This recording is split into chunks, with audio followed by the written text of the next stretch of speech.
Oh, it should be live. Let me just check this is all going.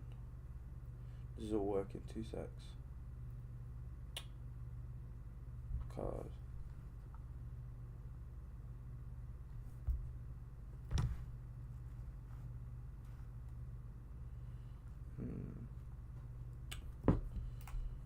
Car. It says I'm live, but when I go to find the stream, it doesn't come up. So, that's interesting. That's okay. Okay, now it's working. I think I got it working now still. I don't, bro. I don't know how this shit works. I can't lie.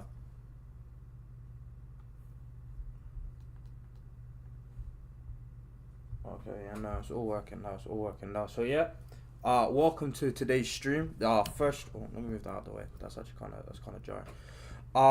Yeah. So this is my first stream in it. Got the new webcam, so I thought I'd try it out with a stream.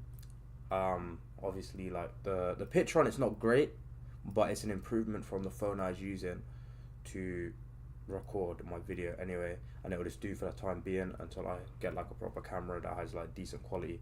Because using the phone was jarring. I'd have to like record the video on my phone, then sync it up to the audio, upload it to YouTube as private, download it from YouTube to my computer, and then edit it, and then sync in editing sync the audio from Audacity up to the video. But now I can all just do it in one place, and it's kind of smooth. So yeah, but yeah, all I'm gonna be doing really is just reacting to some content and discussing a few things, because there was a video I wanted to react to for a while, but I didn't really know how to do that on like how to go about it, doing it in a video. So it's easier. I think it's easier to do on stream, and then clip it up or whatever. But yeah, so let me just make sure everything is fine. So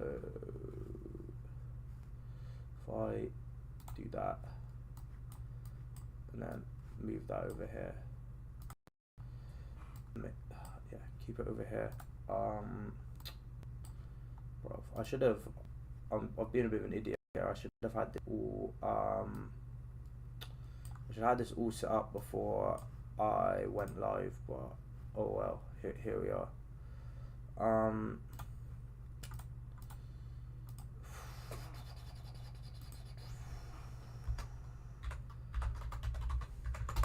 Yeah. There we go.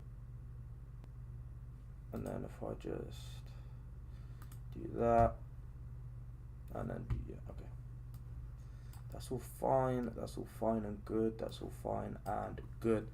So yeah, I think the first thing I was actually wanting to react to, if I get out now, is one of the kickoff clips I saw.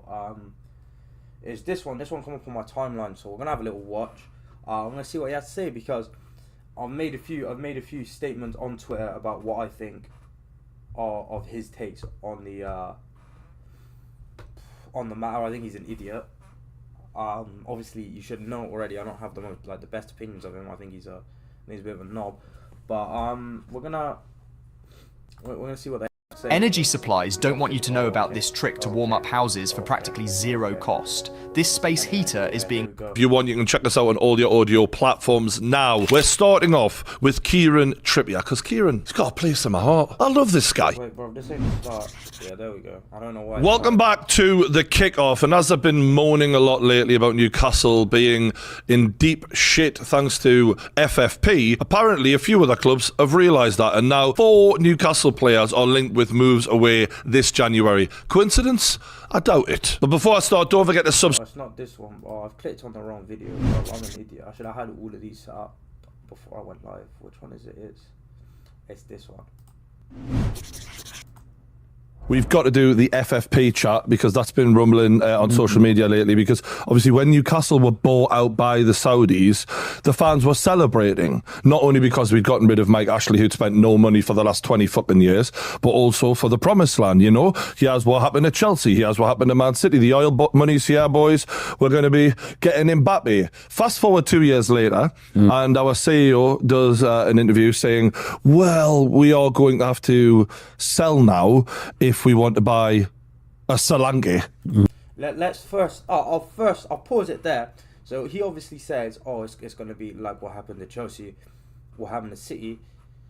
Aren't you one of the people that is very, very, very against all of that? Very against oil money. Very against, foreign investment. Very against it, and saying that everything City does is boring and it's tainted. I'm 90% sure they were your views. Obviously, I could see why your views could have changed with your your beloved Newcastle getting taken over by Saudis, but bro, just don't be a hypocrite, bro. Just For example, like, we're really in a position now where FFP is restricting our spending. And I think that was a reality check for a lot of Newcastle fans, but also the general Premier League of, this isn't what we thought it was going to be. They're not, and I'm not even saying I want us to go and buy an Mbappe and become the next Manchester City. I want a competitive league. Ironically, City are closing in on 5 titles in the last 6 years. I think the horse has bolted. But it really hit home of the rules have changed, and they've changed for us, and they've changed for everyone else who could be bought. It's not just about Newcastle. It's, let's say, if Spurs or lower teams, like what happened with Leicester City back in the day, or Blackburn back in the day. All that football is about is, if you haven't got the big club status, you're hoping for a new owner to come and change your fortunes. And now what we're saying is, that ain't going to work anymore. And it's clear as day, because Newcastle have now at a situation where we can't just do that. We've got a handful of really good players. Well, okay. Let's look at it this way. Yeah, let's look at it this way. And we'll get some stats to back this up. Actually, we'll have a little look at this. Yeah. So let's get.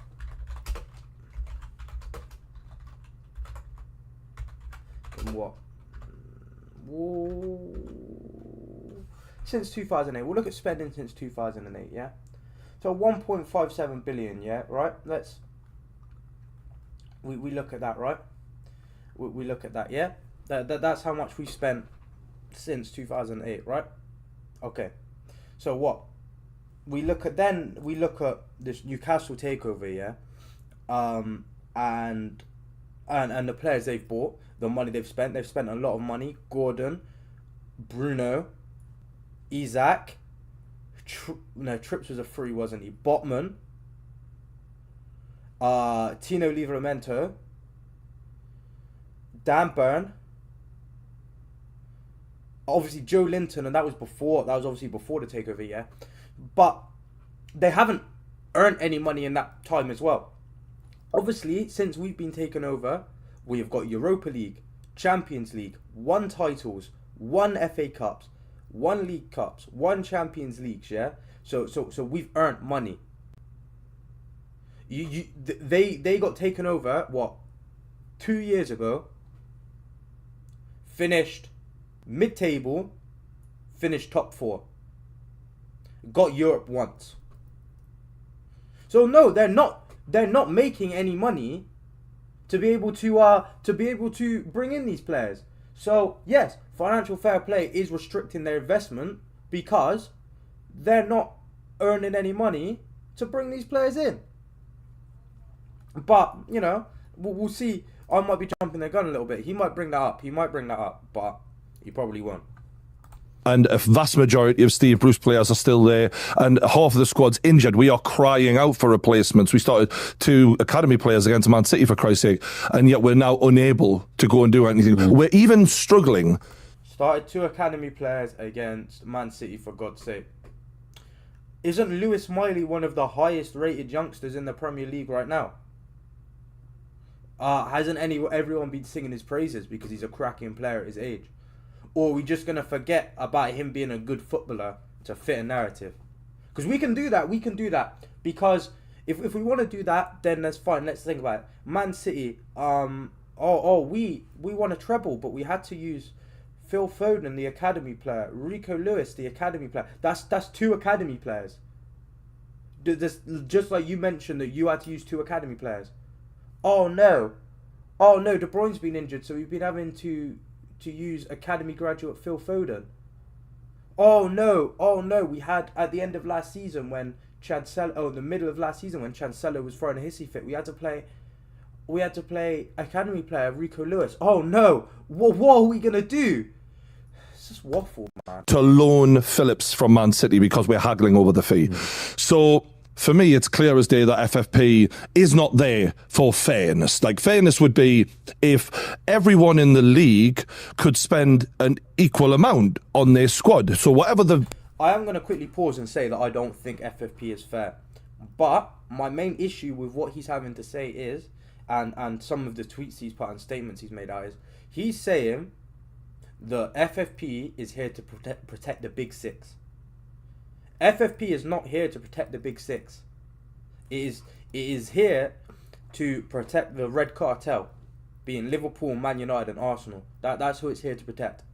If it was here to protect the big 6, Chelsea wouldn't have been slapped with a transfer ban and we wouldn't be under investigation for alleged 115 charges. If it was here to protect the big 6. But obviously let's just forget that. Let's just completely forget that. I do agree that FFP is not fair and it is keeping the big clubs big and the small clubs small. But my issue with everybody coming out and being like, oh, FFP is stopping Everton and Forest from competing and Newcastle because they need to protect the big 6. I've been saying for years that FFP is not fair and that I think it's a joke and it's here to protect a select number of clubs. But that was always seen as me and other City fans being salty and being like, oh no, you're just trying to cover up for your financial doping and you're cheating. But now suddenly, as it's other clubs getting punished, people are starting to see the light. So, I'm going to call out the hypocrisy when I see it. Because he was never ever saying any of this.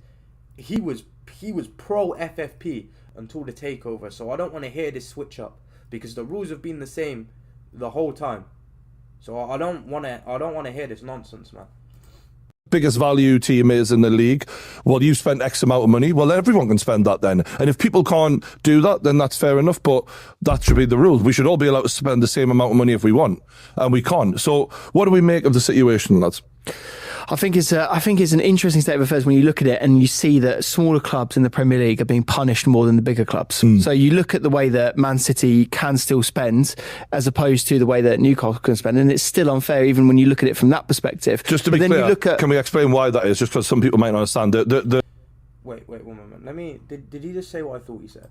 Are being punished more than the bigger clubs. So you look at the way that Man City can still spend as opposed to the way that Newcastle can spend, and it's still unfair. So he's saying that it's unfair that as of right now, because he says Man City can still spend, still meaning right now, yeah? Not in the past when we first got taken over, still means right now. He is saying that it's unfair that Man City that have made, what, was it 300 mil from prize money for winning the treble? It's unfair that we're allowed to spend that money, but Newcastle aren't allowed to spend the money that they haven't earned and that's being invested.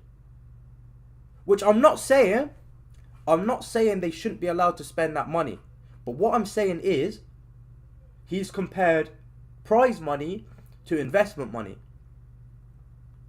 And if let's rewind to a few years back, 2017 maybe, or even way before that.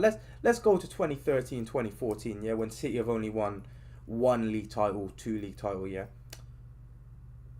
If I was to compare us spending money to United spending money, people would rightly point out that there's a difference between money earned and money invested. So why is that view suddenly changed now when it's Newcastle and not Man City? Like, let's think about this. Fair, even when you look at it from that perspective. Just to be clear, can we explain why that is? Just because some people might not understand. The rule is you can, I think, lose about £105 million as a club over the last 3 years. and that's the rules. But it's all dependent on the money that is brought in from sponsorships, from the fans, from player sales and stuff like that. And if you can't prove that your club and not an owner pumping money into the club did that, then you're not able to then carry on, even though this has been going on for decades. I think you've almost got to think of it on. Okay. So he said that, yeah. So he said that it's been going on for decades, yeah, saying that we haven't had to prove where our money's coming from, right? If that's the case, why are we allegedly guilty of faking sponsorships? Because he just said you have to prove that your money's coming from the fans, player sales, word prize money in there as well, and sponsorships. Yeah, that's what he said. Man City are under investigation for faking sponsorships, allegedly. So haven't you just answered your own question there? Or am I missing the point? Please tell me if I'm missing the point and I'm just here with an agenda, but I'm struggling to see where he's coming from. On both sides, like, do you want to have clubs that go out of business because they're run in a mismanaged and poor way? And that's the reason why FFP was brought in. Like, you look at the state of Reading at the moment, they're a football club that are in real trouble, a former Premier League team now that are right, in the Championship and struggling. And you don't want that to happen again. So you can understand why FFP was brought in, because you want to protect clubs so that they're not ripped away from fans. We don't have another Bury situation in other football clubs, right? But then you can understand it from a Newcastle fan perspective, and you go, right, Man City and Chelsea have had these illustrious, phoenix rises from nothing, and that they've bought all of these amazing players and been able to basically build clubs from scratch. That's never going to happen again. Well, no, because all three of the teams mentioned, Chelsea, Newcastle, and City, have not been built from scratch. What are you talking about? Newcastle, Man City and Chelsea were not slumming it in League 2 when they were bought. Not even League 2. They were not slumming it non-league. Sunday League, they were not slumming it when they were bought. We're not talking as if, I don't know, a club like MK Dons or AFC Wimbledon, yeah? Teams that obviously had to come from nothing due to the circumstances around that, yeah. We're not talking about a club like that just spending bare money to run to. Now, better example, we're not talking about Wrexham, yeah, where they were non-league, but they just got bare money to sign League 1 level players to get into the Football League. We're not talking about that. We're talking about three Premier League clubs, three clubs that were already in the top flight. They were not built from nothing. What are you talking about? That will never happen again because of the way that the football rule set is being brought in now. But with Chelsea, for example, they had money pumped into them, and the idea that Chelsea would then, in any way suffer when all Abramovich has done is now left them in the best position possible, where in the last year they've been able to spend over $1 billion and not have a problem because their entire club has so much value added to it. Yeah. So to compare that to a Reading is absolute insanity. Roman got banned from the country because he couldn't prove where his money was coming from, so the government didn't even allow him in the country. And Chelsea also got slapped with a transfer ban for breaking rules. But okay. It's like it's a blanket rule that serves the powerful only to stop another Blackburn, another Leicester, another Man City, another Chelsea, all of these clubs that have happened. The caveat that I will say back to that though is that well, it's not stopping another Leicester though, is it? Because okay, Blackburn, fair enough, it might stop another Blackburn because they spent a lot of money to win that title. It's not stopping another Leicester though, is it? Is it? Okay, Leicester in the Championship right now, but they've played Champions League football, European football on multiple occasions, won an FA Cup, a Community Shield, and a Premier League title. And they're known for doing good business. They won that title off of doing very good business and picking up world-class players on the cheap. So let's not talk like Leicester threw money at the problem and won a title. Let's not do that, please. Chelsea, the reason why we have been able to spend so much is because we've sold a lot of players, and because we have Why did you have those players? Yeah, Exactly. Yeah, we had the players. End of story. We had the players, but then also we have more commercial income than you. We had Why do more. you have that? Because of all the money that's been spent on the players over years to win all these trophies, to then increase the value of the club. Oh, okay, so he does see the point. So he sees the point that Chelsea have been able to spend over the years to build a club, which then makes them money. Okay? So, what Newcastle should have done was buy Botman, Isaac, Bruno, yeah? And then, play a few, seasons, getting some European football, more shirt sales, etc. And then start throwing more money at the players. Not just spend all your money at once, spend your budget at once, and then sit there like, oh, we've got a bit of an issue. Like you said, you have to sell players as well. You just said Chelsea have agreed that Chelsea have able to spend because they're able to sell players that they bought with the money injected into their club. That's what you have to do now. You can't just sit there with world-class player after world-class player after world-class player and not have to sell anybody. That's not how it works. Even City, we've had to sell big name players when we probably didn't want to in recent years. Sterling, Jesus, Cole Palmer. We have to sell players because we need to be able to fund other transfers. Yeah? Correct. Okay. So, Trippier can go. He's in poor form at the moment and he's the oldest. Trippier can go. You want to keep Bruno? You can probably move Wilson on as well. You can't be greedy and just hoard all of these players and then just expect you to be allowed to spend more and more money. I know that's not how that works, and you clearly know that's not how it works. So, let's think about this logically. The takeover didn't happen 10 years ago. It happened 2-3 years ago. Like think about it, big picture. Like, that's exactly right. It's chicken and egg. You're 100% right. It's chicken and egg. I think that the problem is you have to look at the situation and go, there's one part where I agree with you, Josh, where I go, Chelsea shouldn't have ever been allowed to do that.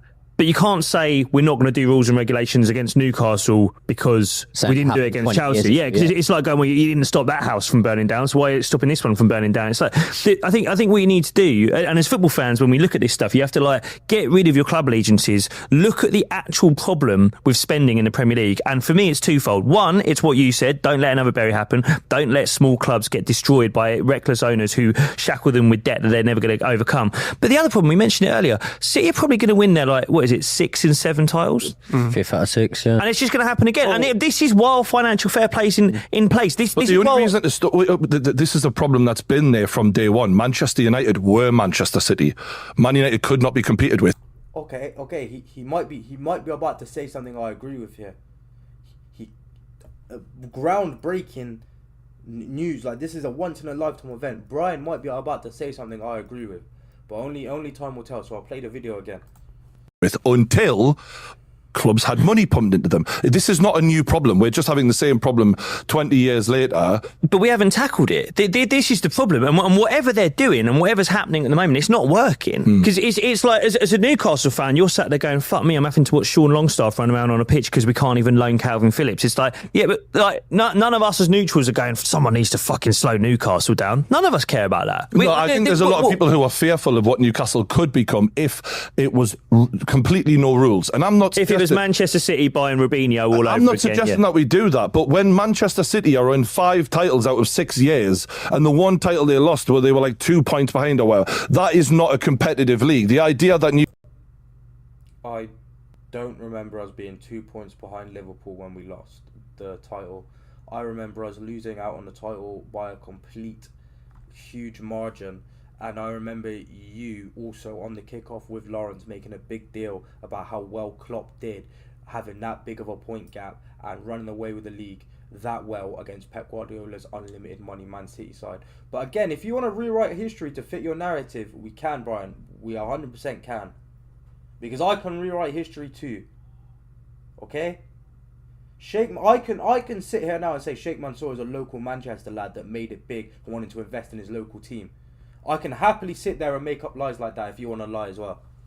Newcastle, like unfortunately, the system that we have, because of the way it's been, is the only way to kill off some of the other sharks is to introduce more sharks and just let it go that way, because the horse is bolted. The idea of putting rules and regulations in at this point, when we've got a one-team league, which is competitive to a degree, but the inevitability of City winning titles is a joke. So it sounds like we've almost got to propose your proposal, which is almost like, right, if you've got these oil state run clubs that have run away with things and no one can catch them, too late. The best thing to do is to just let other oil state run clubs run with them and catch them. No, that I would definitely put my own words on this. So I think that there needs to still be rules and regulations, but to come to a point where Newcastle have spent 400, people are saying, some of the stupid arguments I've been getting online of, you spend 400 million. Yes, we spent 400 million after spending nothing for decades. So we still have a squad that was battling relegation. So you spent 400 million in 3 years since getting taken over, yeah? And Man City have spent 1.5 billion since getting taken over. Okay, buddy. Okay. Relegation that is like 75% of our squad. So you put rules and regulations on us so that we can't even buy a Solanke or a Phillips, or do you know, like reasonable signings? I mean, that you should be able to make. You could buy those players if you sold some of your higher performing. Thank you. So this is the insanity of it, is we've only just started growing as a club, and we're already being told. And this is the beauty of how you know it's to protect the big clubs. What you've just said. Sell Isak, sell Bruno Guimaraes. Who do we sell them to? The big clubs. Yeah. So it keeps them strong. Thank you very much. That's... Oh, yeah, nah, man. Like, I remember when we had to sell Jesus, Sterling and Cole Palmer to, the big clubs. Oh, man. Okay, bro, if you want good players, yeah? If you want to have good players at your squad, at your club, yeah? And then you want to be able to make a profit on these players, or have to move these players on to replace them, then they're gonna have to go to big clubs. If they're good at football, they're not going to go to a bad club, are they? And bearing in mind, you don't just have to sell to English clubs. Spurs have quality players in their club, but Levy doesn't sell to English clubs anymore, does he? And they were still able to make however much money off Kane. I'm sure Real Madrid would happily take Isak. You know what I mean? Like, there are other clubs outside of England that have money. So let's not just talk about the fact that you have to sell to a top 6 club, because you don't have to. You don't. That's the problem with it. Newcastle should not be in a position where we have to sell to who would buy them? Manchester City and all of these huge clubs in the world. So sell them abroad.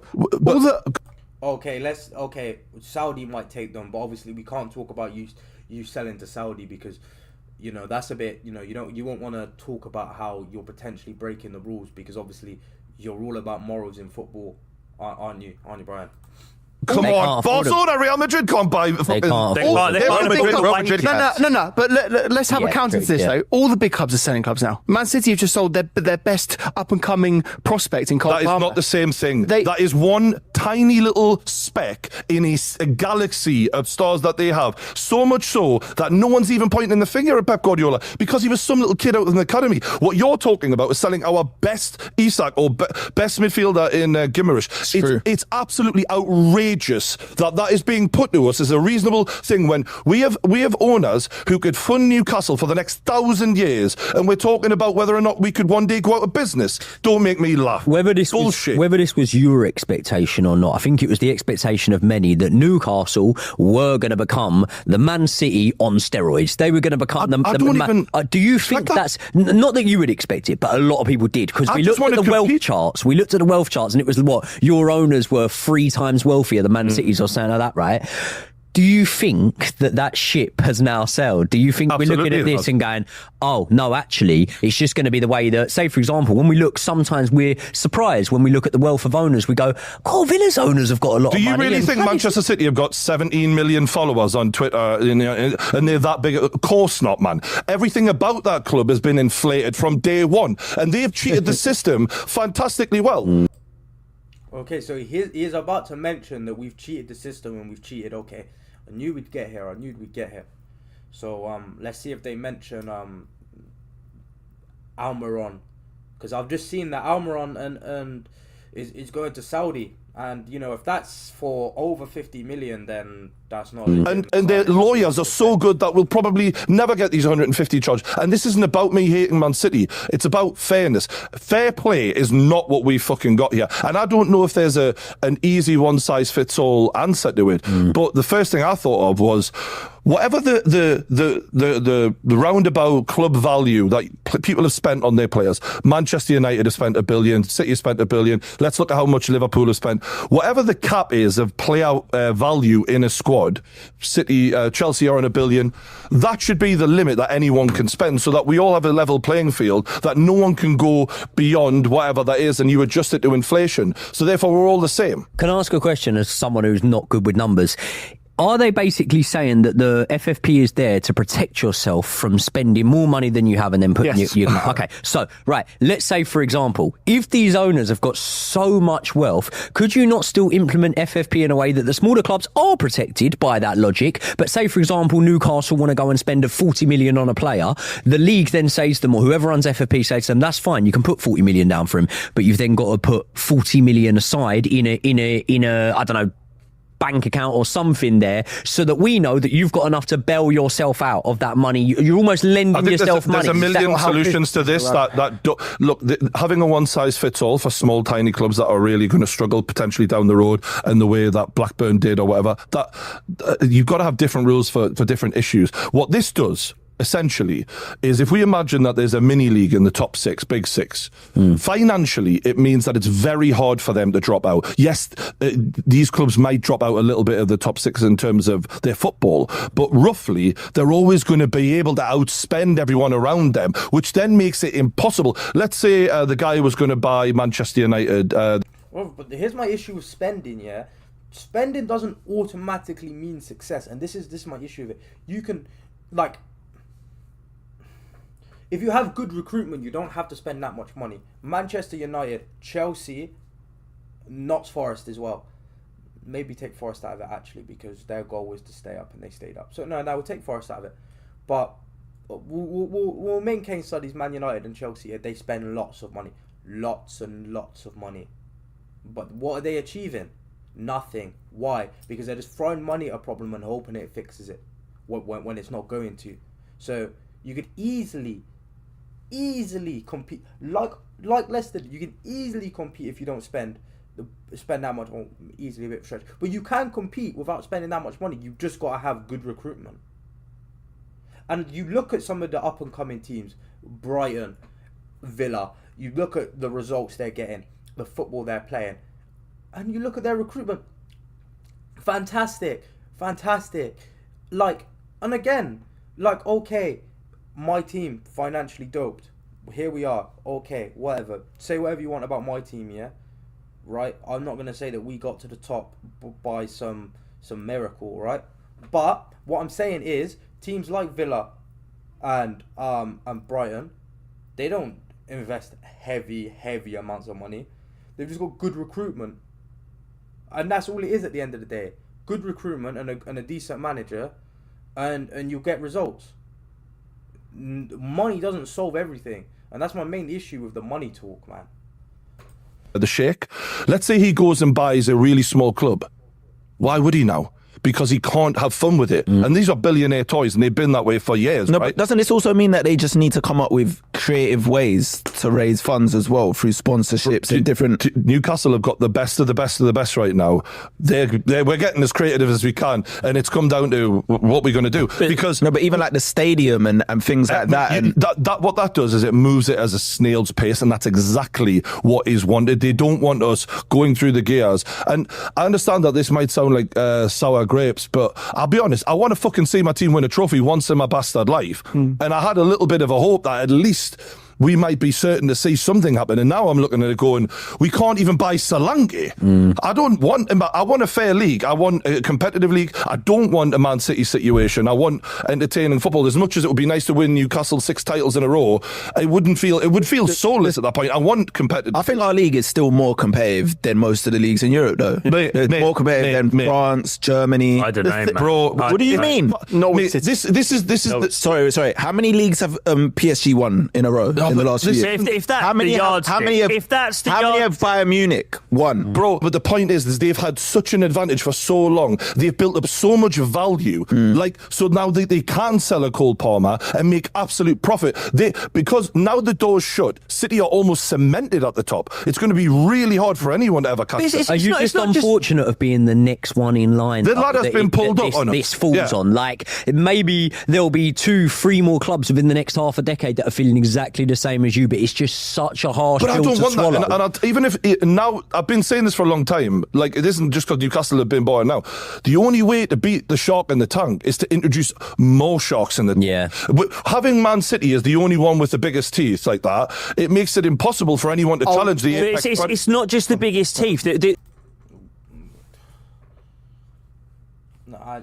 thing that pisses me off the most with this discussion is, like, we all know they've got 117 charges against them because they're not even announcing what's actually happening. Yeah. Do you really think that Erling Haaland went there for £65 million? No. Do you believe that? Oh, not this, man. Not this. Not this. We're not getting into the Erling Haaland. Oh, check the agent fees. Oh, yeah, he had a $6 million release clause, but check the agent fees. Let's go check the agent fees of every signing. Oh, no, wait. But because Erling Haaland was the best player in the world last season, and he only went for 60 million because he had a release clause, we've got to dig up every bit of money that was spent on that. We've got to dig up every bit. Just grow up, man. Just grow up. Jurgen Klopp had to perform out of his skin for the best part of a decade to get one title. And I refuse to believe that if they were on a level playing field financially, that would have been the case. And if the rule that I'm theorising that could help is that if Pep Guardiola had to have a squad value that is equal to Jurgen Klopp as a maximum, like no one squad can have more than the second squad, for example, so that Newcastle would not be able to outspend Man City or I don't understand that logic though, because we look at Liverpool's squad, yeah. FSG don't like spending money. Allegedly don't like spending money. There's evidence to go both ways of whether they do like spending money or they don't like. But we'll stay with they don't like spending money, yeah? So, FSG don't like spending money. So, would we then be punished because another club don't want to spend money? Because we're not allowed to have a squad that costs more money than Liverpool's squad, but that's because Liverpool owners don't like spending money.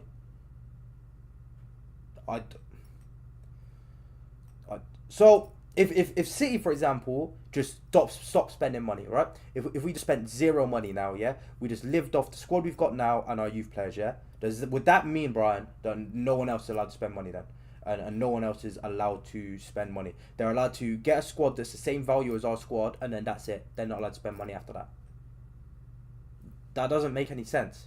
But then what happens if we then get let's look at Lewis Miley, for example, yeah. Let's say Man City squad and Newcastle squad are both the same value, yeah. But Lewis Miley performs out of his skin and becomes the best midfielder in the world, right? And his market value goes up, right?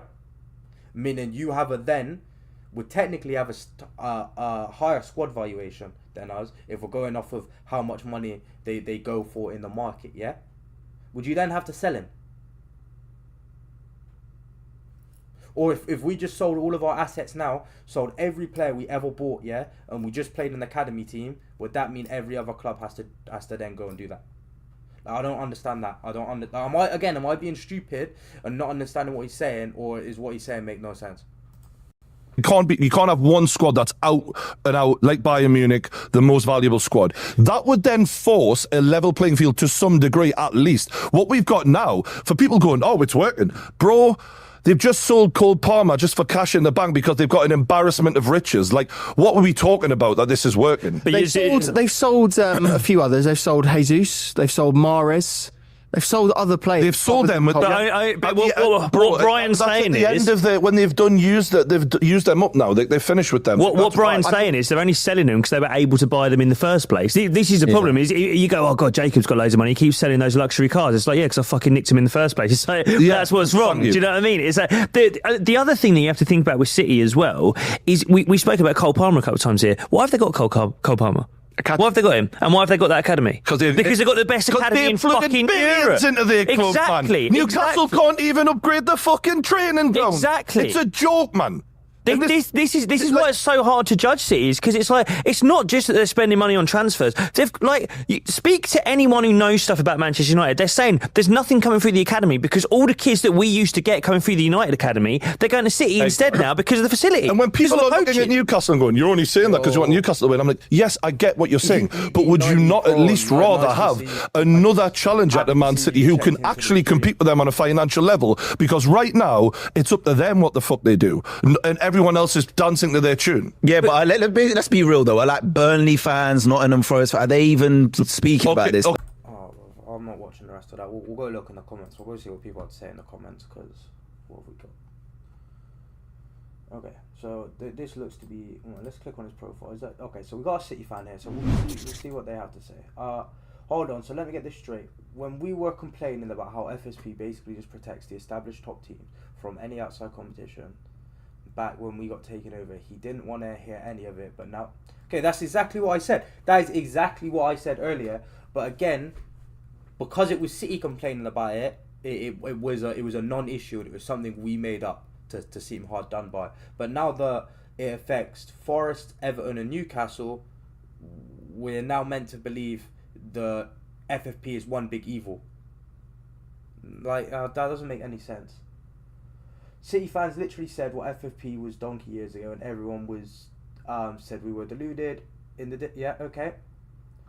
Newcastle fans want FFP to relapse so they can spend a few billion to make it into a solid top 7, and then put the FFP roles back to protect their position. That's exactly what will happen. That is exactly what would happen. I could bet you any money that if the rules were relaxed, Newcastle became a top 7 team, yeah. And then let's say Palace get taken over, right? Brian would sit there and be like, no, now we can't let Palace, we can't have a top 8 now. We can't have a top 8 because then that makes it harder to get into Champions League. Like, see what I mean? You see what I mean? The line gets drawn at different points depending on where your club is, and no one actually looks at it as a broader spectrum and looks at it from an outside point of view. This is hilarious. I remember... Oh, okay, that's the same guy. Geordie whining about having to play academy players when it's a City academy lad that scored the winning goal. Yep, that's true. That's very true, actually. I completely forgot about that, actually. Yeah, that's funny. Newcastle have spent 500 million since the takeover and have revenues of around half of that. They've virtually sold nobody for any decent profit either. There is no conspiracy at all. It's simply FFP doing what's supposed to. Again, that's what I said. They haven't made any money. They've made qualifying for Champions League winners money like once. Because remember, they got taken over 3 years ago. Like, this is the point I'm trying to make. There's stuff in billions to develop. First of all, it's not FFP restricting Newcastle, it's the profits and sustainability, which Premier League clubs own, yeah, that is restricting Newcastle. This is going to become emotionally driven misinformation about how unfair this is when these rules are long overdue. Clubs shouldn't be able to inflate their status overnight subject. I said that, innit? Like, okay, what, we got taken over in 2008, yeah? We didn't win a trophy until 2011 with an FA Cup, right? If I am correct in saying, I should be correct in saying, because I remember watching that final. I remember watching the semi-final and the final, both of those Yaya Toure goals, but I can't remember the year. So I think it was 2011, right? and then we win a Premier League 2012 after that, yeah? So we haven't just woke up and won the league in 2009, and then won it in 2010, and then won the Champions League in 2011. Like, it did take us a few years to at least win a trophy. So again, I agree with this point. Newcastle have went from a relegation threatened team to playing in Europe, right? And reaching a cup final. Okay? They should not be, winning a Premier League this year or last year or probably next year. Right? They have to buy and sell. And, like, everyone's acting as if we just woke up the next day after the takeover and won the treble. Like, okay, yes, we've won a lot because of that takeover. But it didn't just happen like that, did it? But, to be fair, everyone in here is just really saying the exact same stuff. I don't really have another video lined up, so if anyone in the chat, or any of you viewers want to come and link me somewhat to watch, or tell me somewhat to watch, I'll happily take suggestions, because I don't have anything else lined up. That's really the main video I wanted to watch, but I thought it was going to take a lot longer, but a lot of what was said was just a bunch of nothing. So here we are. We'll check the homepage. We'll see what's on the homepage. If there's nothing on the homepage, I guess I'll just we'll end the stream for now.